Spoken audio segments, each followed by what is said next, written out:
అప్పుల బాధలు వెంటాడుతున్నాయా? అయితే 6 జేవిఆర్ వారి జాతిరత్నాలు ధరించండి. హలో అండి, అందరికీ నమస్కారం. నేను మీ కట్టా కార్తీక్. జగన్మోహన్ రెడ్డి గారు ఇష్టపడే ఐఏఎస్ అధికారిని వైసీపీ అధికారంలో ఉన్నప్పుడు మున్సిపల్ కమిషనర్గా పనిచేసినటువంటి శ్రీలక్ష్మి గారి మీద వైసీపీ పార్టీకే సంబంధించిన ఒక మాజీ ఎమ్మెల్యే, అందులోనూ జగన్మోహన్ రెడ్డి గారికి అత్యంత సన్నిహితుడు అయినటువంటి భూమన కరుణాకర్ రెడ్డి సంచలన ఆరోపణ చేశారు. ఆరోపణలు అలా ఇలా లేవు. చివరికి ఆమె కట్టుకున్న చీర మీద కూడా ఆరోపణ చేశారు. ఆమె కట్టుకున్న చీర కాస్ట్ కూడా చెప్తూ ఆరోపణ చేశారు. అంటే తిరుపతి ఎమ్మెల్యేగా భూమన కరుణాకర్ రెడ్డి ఉన్నప్పుడు, వైసీపీ అధికారంలో ఉన్నప్పుడు శ్రీలక్ష్మి గారు మున్సిపల్ కమిషనర్గా పనిచేశారు. అప్పుడు తిరుపతి కేంద్రంగా టీడీఎస్ బాండ్ల కుంభకోణం జరిగింది అనేది ప్రధానమైన ఆరోపణ. ఇప్పుడు కూటమి గవర్నమెంట్ దాని మీద సిట్తో ఎంక్వైరీ కూడా చేయబోతా ఉంది. ఈ అవినీతి మార్కులు నాకు అంటుతాయి అనుకున్నాడో ఏమో. ఎందుకంటే ఈ టీడీఎస్ బాండ్ల కుంభకోణం జరిగినప్పుడు తిరుపతి ఎమ్మెల్యేగా భూమన కరుణాకర్ రెడ్డే ఉన్నారు. టీడీడీ బోర్డు చైర్మన్గా కూడా ఉన్నారు. అప్పుడు వాళ్ళ అబ్బాయి తిరుపతి మున్సిపల్ వైస్ చైర్మన్గా కూడా ఉన్నారు. కాబట్టి తనకి తన కొడుకు మరకలు అంటుతున్నాయి అనుకున్నాడు ఏమో. అవినీతి జరిగింది వాస్తవమే, కానీ మొత్తం చేసింది మున్సిపల్ కమిషనర్గా ఐఏఎస్ అధికారిగా ఉన్నటువంటి శ్రీలక్ష్మి అంటూ పేరు చెప్పకుండానే విమర్శించే ప్రయత్నం చేశాడు. అంటే జరిగిన కుంభకోణం ఏంటంటే 18 రోడ్లు ఆ రోజు వెయ్యాలని అనుకున్నారు. ఆ రోడ్డు విస్తరణలో భాగంగా భూములు కోల్పోయే వాళ్ళకి వేరే చోట భూములు కేటాయిస్తూ టీడీఎస్ బాండ్లు జారీ చేశారు. దాదాపు 375 బాండ్లు జారీ చేశారు. ఈ టీడీఎస్ బాండ్లు కూడా రిజిస్టర్ కాని భూమి, నివాస యోగ్యం కాని భూమి, వ్యాపార యోగ్యం కాని భూమి, సిటీ రేట్లకే గ్రామాల్లో అంటే వాణిజ్య కార్యకలాపాలు అంటే వేల కోట్ల రూపాయలు దీంట్లో కుంభకోణం జరిగింది.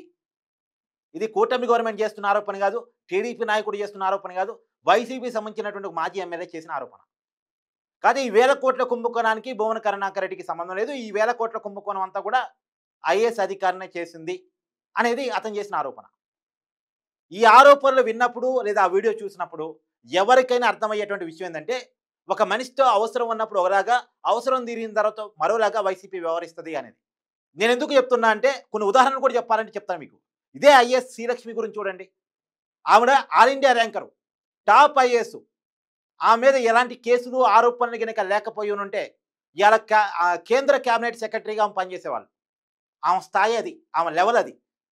మామూలుగా ఒక ఐఏఎస్ ఏమనుకుంటారు, రాష్ట్రంలో అయితే చీఫ్ సెక్రటరీ కావాలనుకుంటారు, కేంద్రంలో అయితే క్యాబినెట్ సెక్రటరీ కావాలనుకుంటారు. ఆమెకు ఆ స్థాయి కూడా ఉంది, ఆమె అలా కలర్ కనొచ్చు.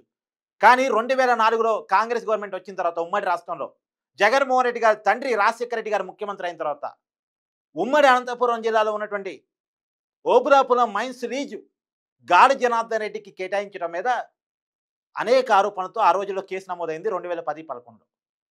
నిబంధనలకు విరుద్ధంగా డబ్బులు చేతులు మారటం వల్ల అక్రమంగా లీజులు కేటాయించారు అనేది ఆమె మీద మాత్రమే కాదు, గాడి జనార్దన్ రెడ్డి టీం మీద మోపబడిన కేసు.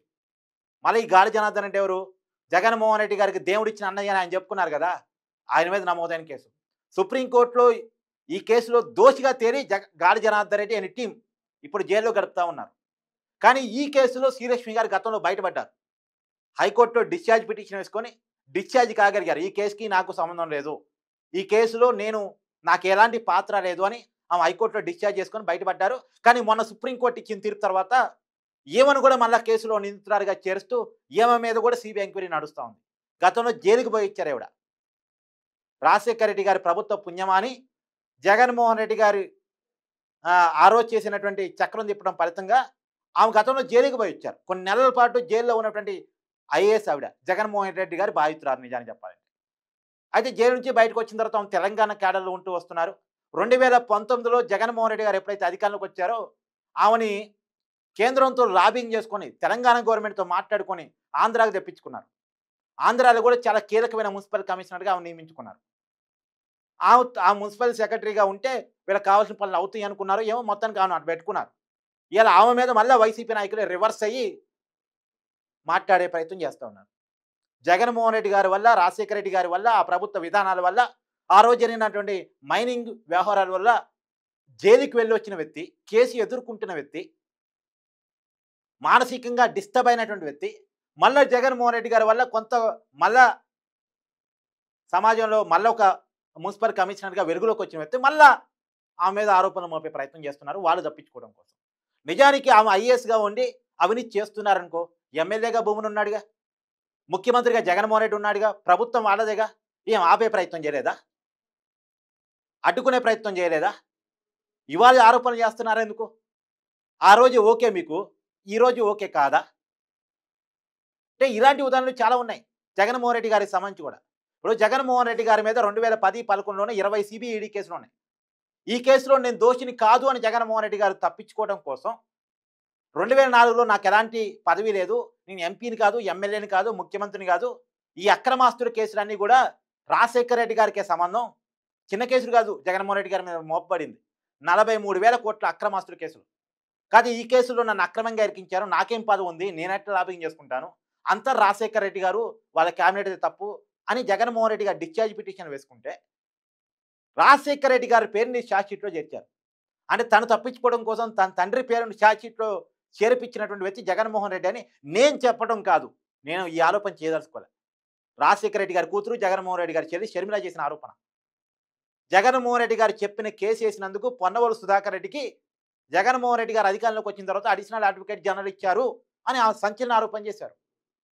దీని మీద చాలా పెద్ద డిబేట్ కూడా జరిగింది ఆంధ్రప్రదేశ్ రాజకీయాల్లో. చివరికి సరే ఇది కూడా పక్కన పెట్టేయండి, ఈ ఆరోపణ పక్కన పెట్టేయండి. జగన్మోహన్ రెడ్డి గారు అప్పట్లో షర్మిలని ఏ రకంగా ఉపయోగించుకున్న ప్రయత్నం చేశారు? జైల్లో ఉన్నప్పుడు జగనన్న చెల్లిగా, జగనన్న వదిలిన బాణంగా జనాల్లో తిరిగారు కదా జగన్ సింపతి రావడం కోసం. కానీ అధికారంలోకి వచ్చిన తర్వాత షర్మిలని ఎలా ట్రీట్ చేశారు? సరే చెల్లి విషయం కూడా పక్కన పెట్టేయండి. రాజశేఖర రెడ్డి గారి సతీమణి, జగన్మోహన్ రెడ్డి గారి తల్లి వైఎస్ విజయమని జగన్మోహన్ రెడ్డి గారు ఏ రకంగా ఆ రోజు రాజకీయంగా ఉపయోగించుకున్న ప్రయత్నం చేశారు? రాజశేఖర రెడ్డి గారు చనిపోయారు, రాజశేఖర రెడ్డి గారు అభిమానంతో బాధలో ఉన్నారు. ఆ రోజు పులివెందులో ఉప ఎన్నిక వస్తుంది. ఆ రోజు విజయమని రాజకీయాలతో అప్పటి వరకు ఆమెకు సంబంధం లేదు, ఏ రోజు ఎన్నికల ప్రచారంలో కూడా పాల్గొలే ఆవిడ. ఆమెను తీసుకొచ్చి పులివెందుల బై ఎలక్షన్లో నిలబెట్టారు. కానీ మళ్ళా 2014 ఎన్నికలు వచ్చేపాటికి పులివెందుల సీటు జగన్మోహన్ రెడ్డి గారికి కావాలని సిట్టింగ్ ఎమ్మెల్యేగా ఉన్నటువంటి విజయమ్మని దిశపై ఎక్కడో సంబంధం లేని వైజాగ్లో ఎంపీగా నిలబెట్టారు. తర్వాత 2019 ఎన్నికలకు వచ్చేసరికి అసలే ఏ సీటు ఇవ్వలేదు. పార్టీ గౌరవ అధ్యక్షురాలు అనేటువంటి పోస్ట్ పార్టీ క్రియేట్ చేసేటప్పుడు ఏదైతే ఇచ్చారో అధికారంలోకి వచ్చిన తర్వాత ఆ పోస్ట్ కూడా పీకేశారు. ఇప్పుడు ఏకంగా తల్లి మీద కేసేసి తల్లి మీద పోరాటం, న్యాయ పోరాటం చేస్తున్నాడు జగన్మోహన్ రెడ్డి. అని చూడండి, చెల్లిని తల్లిని కూడా ఏ రకంగా రాజకీయంగా ఉపయోగించుకుని వదిలేశాడు జగన్మోహన్ రెడ్డి అని. తర్వాత విజయసాయిరెడ్డి, నేను చెప్పడం కాదు, విజయసాయిరెడ్డి చెప్తున్నాడుగా, జగన్మోహన్ రెడ్డి గారికి వాళ్ళ కుటుంబానికి ఎంతో సర్వీస్ చేశాను తరతరాలుగా, వాళ్ళ కోసం జైలుకి వెళ్ళాను, జగన్మోహన్ రెడ్డి గారు ఏ1 అయితే నేను ఏ2, ఆయన రాముడైతే నేను హనుమంతుణ్ణి అనుకున్నాను, కానీ చివరికి నన్నే వేధించారు వాళ్ళ అవసరం తీరిన తర్వాత అనేది విజయసాయిరెడ్డి చెప్తా ఉన్నాడు. అంటే చూడండి, విజయమ్మ, షర్మిల, విజయసాయిరెడ్డి, ఇప్పుడు ఐఏఎస్ అధికారి శ్రీరక్షణ, మొన్నటికి మొన్న నీలం సహాని అనేటువంటి ఒక ఐఏఎస్ అధికారి. ఎవరి నీలం సహాని? జగన్మోహన్ రెడ్డి గారు ముఖ్యమంత్రిగా ఉన్నప్పుడు సిఎస్గా నియమించుకున్న వ్యక్తి. సిఎస్గా రిటైర్ అయిపోయిన తర్వాత రాష్ట్ర ప్రభుత్వ ఏమంటారు సలహాదారిగా నియమించుకున్నారు ఆమెని. జగన్మోహన్ రెడ్డి గారు ఇష్టపడే ఐఏఎస్. తర్వాత ప్రభుత్వ సలహాదారు పదవి అయిపోయిన తర్వాత కూడా అవి ఎన్నికల కమిషనర్ అయ్యారు. ఎన్నికల కమిషనర్ అయినప్పుడు కూడా ఆనందపడ్డాడు జగన్మోహన్ రెడ్డి గారు, నిమ్మగడ్డ రమేష్ ప్లేస్లో అయ్యారని. చివరికి ఆమె మొన్న పులివెందుల జడ్పీటీసీ ఎన్నికల స్థానాన్ని పెట్టినందుకు గాను, ఉప ఎన్నికలు పెట్టినందుకు గాను పులివెందుల, ఒంటిమిట్ట స్థానాల్లో ఆమె మీద కూడా వైసీపీ మాజీ మంత్రి అంబటి రాంబాబు వ్యంగ్యాస్త్రాలు సంధించాడు. అంటే వాళ్ళు అవసరం ఉన్నప్పుడు ఒకలాగా, అవసరం లేనప్పుడు మరోలాగా, వాళ్ళకు ఉపయోగపడ్డప్పుడు ఒకలాగా, ఉపయోగపడనప్పుడు మరోలాగా, ఏ వ్యక్తి విషయంలో అయినా ఉంటారంటానికి ఇన్ని ఉదాహరణలు మీకు చెప్పాను. దీన్ని బట్టి ఏమర్థమవుతుంది?